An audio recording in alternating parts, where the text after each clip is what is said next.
ଐତିହାସିକ ପୃଷ୍ଠଭୂମିର ଅଭିବ୍ୟକ୍ତି ଏହି ଆଧ୍ୟାତ୍ମିକ ମହିମାମଣ୍ଡିତ ଶୈବପୀଠ ଧର୍ମ ସଂସ୍କୃତି ଐତିହ୍ୟ ଓ ପରମ୍ପରାକୁ ଉଜ୍ଜୀବିତ କରିଆସିଛି କେଉଁ ଆବାହମାନ କାଳରୁ।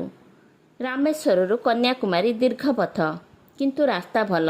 ବସ୍ ଯୋଗେ ଆମେ ଆସି ପହଞ୍ଚି ଯାଇଥିଲୁ କନ୍ୟାକୁମାରୀରେ। କନ୍ୟାକୁମାରୀରେ 3ଟି ସମୁଦ୍ରର ମିଳନସ୍ଥଳ, ବଙ୍ଗୋପସାଗର, ଆରବ ସାଗର ଓ ଭାରତ ମହାସାଗରର ମିଳନସ୍ଥଳ କନ୍ୟାକୁମାରୀ। ଉତ୍ତୁଙ୍ଗ ଜଳରାଶିର ଢେଉମାନ ଭାରତର ଶେଷ ଭାଗର କଳା ପଥର ଉପରେ ମଥା ପିଟୁଥାନ୍ତି ଭୟଙ୍କର ଗର୍ଜନ କରି।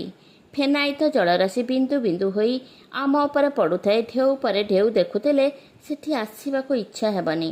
କିନ୍ତୁ ଆମେ ସମସ୍ତେ ଜିନିଷ ଧରି ଗୋଟେ ହୋଟେଲରେ ରାତ୍ରିଯାପନ ପାଇଁ ରହିଗଲୁ। ଖାଦ୍ୟ ଖାଇସାରି କ୍ଳାନ୍ତ ଦେହଟି ମାନ ଜଡ଼ାଇ ଦେଲୁ ନିଦ୍ରା ଦେବୀଙ୍କ କୋଳରେ। ସମସ୍ତେ ଶୀଘ୍ର ଉଠିବୁ ବୋଲି ସ୍ଥିର କରିଲୁ, କାରଣ ସୂର୍ଯ୍ୟୋଦୟ ଦର୍ଶନ। ଉଷାର ଆଗମନ ପୂର୍ବରୁ ସମସ୍ତେ ଉଠି ପଡ଼ିଲୁ। ପାହାଡ଼ ସାଗରର ଏକ ଅପୂର୍ବ ସମାହାର। ନ ଦେଖିଲା ଲୋକ ବିଶ୍ୱାସ କରିବେନି। ଲାଗୁଥାଏ ପ୍ରକୃତି ତା'ର ସୌନ୍ଦର୍ଯ୍ୟକୁ ଅତି ସୁନ୍ଦର ଭାବରେ ସଜାଇ ଦେଇଛି। କେଉଁଠି ବଧୁର ଓଢ଼ଣାଟିଏ ଟାଣି ରଖି ନିଜକୁ ସଜାଇଛି ତ କେଉଁଠି ଧୂଆଁଧାର ସୃଷ୍ଟି କରି ଏକ ଅପୂର୍ବ ପ୍ରହେଳିକା ସୃଷ୍ଟି କରିଛି। ସବୁଠି ପ୍ରକୃତିର ଅପୂର୍ବ ସାଜସଜ୍ଜା। କେଉଁଠି ସୁନ୍ଦର ସବୁଜ ପ୍ରାନ୍ତର ମଧ୍ୟରେ ସୁନ୍ଦର ସୁନ୍ଦର ପ୍ରଜାତିର ଫୁଲ ଦେଖିବାକୁ ମିଳୁଥିଲା ତ କେଉଁଠି ନବଶୁମ୍ଭୀ ବୃକ୍ଷର ଆଢ଼ୁଆଳରେ ଖରା ଛାଇର ଖେଳ। କେଉଁଠି କେଉଁଠି ଝରଣାର କୁଳୁକୁଳୁ ନାଦ ତ କେଉଁଠି ବିରାଟ ବିରାଟ ବୃକ୍ଷ ସବୁ ଧ୍ୟାନ ଭଗ୍ନିରେ ଦଣ୍ଡାୟମାନ। ଏତେ ସୁନ୍ଦର ଅନୁଭୂତି ଭାଷାରେ ବର୍ଣ୍ଣନା କରିବା କଷ୍ଟସାଧ୍ୟ। ସମୁଦ୍ର ଆକାଶ ଓ ପୃଥିବୀ ମିଳନର ଅପୂର୍ବ ସମନ୍ୱୟ। ତ୍ରିବେଣୀ ସଙ୍ଗମର କୂଳେ କୂଳେ ଆଙ୍କି ଦେଇଥିବା ଭଳି ପାହାଡ଼ମାନ। ସୂର୍ଯ୍ୟ ଉଦୟ ସମୟ। ସୂର୍ଯ୍ୟଙ୍କର ସୁନେଲି କିରଣ ସତେଅବା ସ୍ୱର୍ଣ୍ଣ ପାଲଟି ଯାଇଥାଏ। ଦୂରରୁ ଲାଗୁଥାଏ ଯେପରି ସ୍ୱର୍ଣ୍ଣ ମୁକୁଟର ସୁସଜ୍ଜିତ ସୁମଣ୍ଡିତ ହୋଇ ପ୍ରଭାତ ହୋଇ ଆସୁଥାଏ। ସୂର୍ଯ୍ୟ ଉଦୟ ସମୟ।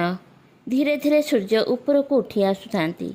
ସାରା ମହାସାଗରରେ ସୂର୍ଯ୍ୟ କିରଣର ଅପରୂପ ଶୋଭା। ଉଦୟଗାମୀ ସୂର୍ଯ୍ୟଙ୍କର ଏପରି ରଙ୍ଗ ମୁଁ କେବେ ହେଲେ କଳ୍ପନା କରିନଥିଲି। ଚାହୁଁ ଚାହୁଁ ସୂର୍ଯ୍ୟ ଉଦୟ ହୋଇଗଲେ। ପାହାଡ଼ ତଳର ଅଙ୍କା ବଙ୍କା ରାସ୍ତା ଦେଇ ଆମେ ଅତିକ୍ରମ କରି ଆସିଲୁ କନ୍ୟାକୁମାରୀ। ମହାସାଗର ଭିତରେ ସୁସଜ୍ଜିତ ଆଲୋକମାଳାରେ ତିରୁଭାଲୁଭାରଙ୍କର ଷ୍ଟାଚ୍ୟୁ ଅବସ୍ଥିତ। କନ୍ୟାକୁମାରୀ ମନ୍ଦିର ଯିବା ବାଟରେ ପଡ଼ିଲା ଗାନ୍ଧୀ ସ୍ମୃତି ମନ୍ଦିର। ମହାତ୍ମା ଗାନ୍ଧୀଙ୍କର ଚିତାଭସ୍ମ ଏଇଠାରେ ସମୁଦ୍ରରେ ନିକ୍ଷେପ କରାଯାଇଥିଲା। ତା'ର ସ୍ମୃତି ସ୍ୱରୂପ ଗୋଟିଏ ପ୍ରଦର୍ଶନୀ ହଲ୍ ନିର୍ମାଣ କରାଯାଇଛି। ଶେଷରେ କନ୍ୟାକୁମାରୀ ମନ୍ଦିର ଦ୍ୱାର ଦେଶରେ ପହଞ୍ଚିଲୁ। ଦେବୀ କନ୍ୟାକୁମାରୀଙ୍କର ମୂର୍ତ୍ତି ପୂର୍ବ ଦିଗକୁ ଚାହିଁଛନ୍ତି। ପଶ୍ଚିମ ଓ ଉତ୍ତର ଦିଗକୁ ମନ୍ଦିରରେ ପ୍ରବେଶ କରିବାକୁ ହୁଏ, କାରଣ ଦେବୀଙ୍କର ଉଗ୍ର ରୂପକୁ ସାମ୍ନାସାମ୍ନି ଦେଖିବା ମନା। ପୂର୍ବେ ବାଣାସୁର ତପସ୍ୟା କରି ବ୍ରହ୍ମାକୁ ସନ୍ତୁଷ୍ଟ କରିବାକୁ ବରପ୍ରାପ୍ତ ହୋଇଥିଲା। ସେ ଏତେ ପରାକ୍ରମୀ ହୋଇଯିବାରୁ ଦେବତାମାନଙ୍କ ଉପରେ ଢେର ଅତ୍ୟାଚାର କଲା। ଦେବତାମାନେ ପରେ ଜାଣିଲେ ଯେ ସେ କେବଳ ଜଣେ ଅବଳା ଅବିବାହିତା ନାରୀ ହାତରେ ମରିପାରିବ। ଏହାଛଡ଼ା ଯେତେ ଚେଷ୍ଟା କଲେ ମଧ୍ୟ ସେ ମରିବ ନାହିଁ। ଦେବତାମାନେ ମାତା ପାର୍ବତୀଙ୍କୁ କନ୍ୟା ରୂପରେ ଜନ୍ମ ଲାଭ କରି ବାଣାସୁର ନିଧନ ପାଇଁ ପ୍ରାର୍ଥନା କଲେ। ଦେବତାଙ୍କ ପ୍ରାର୍ଥନାରେ ସନ୍ତୁଷ୍ଟ ହୋଇ ସ୍ୱୟଂ ପାର୍ବତୀ ଯଜ୍ଞକୁଣ୍ଡରୁ ଜନ୍ମ ଲାଭ କଲେ। ଶିବ ସେତେବେଳେ କନ୍ୟାକୁମାରୀଙ୍କ ନିକଟବର୍ତ୍ତୀ ଚୁଚିନ୍ଦ୍ରମ୍ ପର୍ବତରେ ବାସ କରୁଥିଲେ। କନ୍ୟାକୁମାରୀଙ୍କ ସୌନ୍ଦର୍ଯ୍ୟ ଦେଖି ଶିବ ତାଙ୍କୁ ବିବାହ କରିବାକୁ ଇଚ୍ଛା କଲେ। ପାର୍ବତୀଙ୍କର ଅନ୍ୟ ରୂପ କନ୍ୟାକୁମାରୀ ମଧ୍ୟ ଶିବଙ୍କୁ ବିବାହ କରିବାକୁ ଉତ୍କଣ୍ଠିତା ହେଲେ। ବିବାହର ମୁହୂର୍ତ୍ତ ସ୍ଥିର ହେଲା। ଶିବ ବରଯାତ୍ରୀ ଧରି ବିବାହ ପାଇଁ ଆସିଗଲେ। ଏସବୁ ଦେଖି ଦେବଗଣ ଭୟଭୀତ ହୋଇଗଲେ। ଶିବ ଯଦି କନ୍ୟାକୁମାରୀକୁ ବିବାହ କରିଦେବେ, ତେବେ କନ୍ୟାକୁମାରୀ ଅବିବାହିତ ଅବସ୍ଥା ପାର କରିଦେଲେ ଆଉ ବାଣାସୁରକୁ ମାରିପାରିବେ ନାହିଁ। ଏ ବିବାହ କିପରି ଅସ୍ଥିର ହେବ, ସେଥିପାଇଁ ଦେବଗଣ ନାରଦଙ୍କୁ ପ୍ରତିକାର ପାଇଁ ପ୍ରାର୍ଥନା କଲେ। ନାରଦ ଏକ ଉପାୟ ଚିନ୍ତା କଲେ। ଶିବ ରାତିରେ ସ୍ଥିର ହୋଇଥିବା ମୁହୂର୍ତ୍ତକୁ ଅପେକ୍ଷା କରିଥିଲେ। ଏହି ସମୟରେ ନାରଦ ଗୋଟିଏ କୁକୁଡ଼ା ରୂପ ଧାରଣ କରି କୁକୁଡ଼ା ବୋବେଇବାର ଶବ୍ଦ କଲେ। ଶିବ ଓ ବରଯାତ୍ରୀମାନେ ଭାବିଲେ ରାତି ପାହିଗଲାଣି, ଶୁଭ ମୁହୂର୍ତ୍ତ ଅତିକ୍ରମ କରିଗଲାଣି। ତେଣୁ ସେ ପୁଣି ତାଙ୍କ ସ୍ଥାନକୁ ଫେରିଗଲେ। କନ୍ୟାକୁମାରୀ ଶିବ ବାହୁଡ଼ି ଯିବା ଶୁଣି ଅତ୍ୟନ୍ତ କ୍ରୋଧପରାୟଣ ହୋଇ ଉଠିଲେ। ତାଙ୍କ ବେକରେ ପିନ୍ଧିଥିବା ଫୁଲହାର ଛିଣ୍ଡାଇ ଏଣେତେଣେ ପକାଇଲେ ଓ ରାଗି କରି ଥାଳିରେ ଥିବା ବିବାହ ସାମଗ୍ରୀ, ରଙ୍ଗାୟିତ ଅକ୍ଷତ ଆଦି ଏଣେତେଣେ ଫୋପାଡ଼ି ଚାଲିଲେ, ଯାହା ସବୁ ଏବେ ରଙ୍ଗ ବେରଙ୍ଗର ଶାମୁକା ହିସାବରେ କନ୍ୟାକୁମାରୀ ବେଳାଭୂମିରେ ଉପଲବ୍ଧ।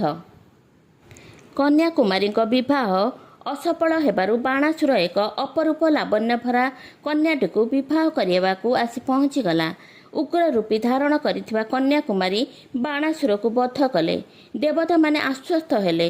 ଯେଉଁଠି ବିବାହ ପାଇଁ ବେଦୀ ଅପେକ୍ଷାମଣା ଥିଲେ ସେଇଠି ମନ୍ଦିର ନିର୍ମାଣ କରି ରହିଲେ। ସେଇଠି ଏବେ ସେ ପୂଜା ପାଉଛନ୍ତି। ସେହି ମନ୍ଦିରକୁ ନାରୀମାନେ ପୂର୍ଣ୍ଣ ବସ୍ତ୍ରା ହୋଇ ଯିବାରେ ବାଧା ନାହିଁ, କିନ୍ତୁ ପୁରୁଷମାନେ ଅଣ୍ଟାର ଉପର ଅଂଶ ଖୋଲା ରଖିବାକୁ ବାଧ୍ୟ। ସେହି ମହାସାଗର ଭିତରେ ବିବେକାନନ୍ଦ ଶିଳା ଦେଖିବାକୁ ଯିବା ପାଇଁ ଲାଇନରେ ଠିଆ ହେଲୁ। ଟିକେଟର ମୂଲ୍ୟ ରହିଛି 300 ଟଙ୍କା। ଅଳ୍ପ ସମୟ ମଧ୍ୟରେ ଗୋଟେ ବଡ଼ ଲଞ୍ଚ ଲାଗିଲା। ସମସ୍ତେ ଲଞ୍ଚରେ ବସି ବିବେକାନନ୍ଦ ଶିଳା ଦେଖିବାକୁ ଅଗ୍ରସର ହେଲୁ। ଏହା ଗୋଟିଏ ଛୋଟ ଦ୍ୱୀପ ପରି। ଏକ ବିଶାଳ ଶିଳାର ପିଣ୍ଡି ଉପରେ ସ୍ୱାମୀ ବିବେକାନନ୍ଦଙ୍କର ମୂର୍ତ୍ତି ଠିଆ ହୋଇଛି। କଥିତ ଅଛି ସ୍ୱାମୀଜୀ ପହଁରି ପହଁରି ଏହି କ୍ଷୁଦ୍ର ଦ୍ୱୀପରେ ପହଞ୍ଚିଥିଲେ। ସେଇଠି ସାମୁଦ୍ରିକ ବାୟୁ ସେବନ ଏତେ ଆନନ୍ଦଦାୟକ ଥିଲା ଯେ ସେ ଜାଗା ଛାଡ଼ିବାକୁ ଇଚ୍ଛା ହେଉନଥିଲା।